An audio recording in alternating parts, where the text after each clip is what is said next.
qotanii facaasan amaniin galchanii garuu agabuu ofii bulan tasuma.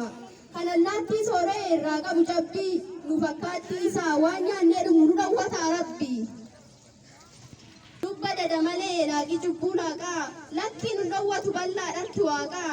Nubba dada malee ammeenya lakkoofne kan ofii keenya nyaachuuf ciqileedhaan dhoofne kan ofii keenya nyaachuuf ciqileedhaan dhoofne.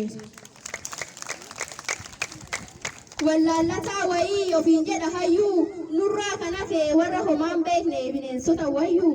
Bineensi nagaa bar walii galtee qabu nagaa wajjin jiraatu malee mana murtii geessee dhaddachatti baasee haadhoo isaanii matu. Ilmaan namootaa haga ilmaan bineensaa tokkummaaf jaalalli maaf dhibe nu keessaa socho'aa lafarraa munyuuqaa lafarra kan socho'an hundaa jaldeessaaf qabalee takkii farfa guddaa. Karkarroo fi booyyee wal dingeessaaf waangoo uumama hundarratti nuuf kenne haangoo. Horiirraa adda baasee siif ishee fi ana waaqni maaf nutti uume sammuu yaadu kana. Akka ittiin ammeenya jallina yaannuufi akka ittiin walirratti ajjeechaa yaannuufi waaqni kan nu uume akka bifa isaatti akka wal ajjeesnee as biyya lafaatti. Hiyyeessa tuffatee inni qabu suufi akka wal jibbinee akka wal balfinuufi.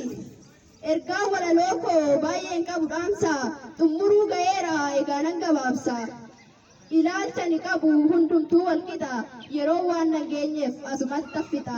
Kiyya dubbadheera kan natti fakkeesse dhiifaman gaafadha tarii yoon balleesse.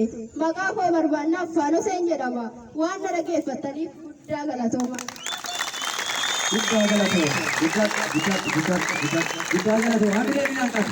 Hamilee minaan qaba. Galatooma. Galatooma. Kanatti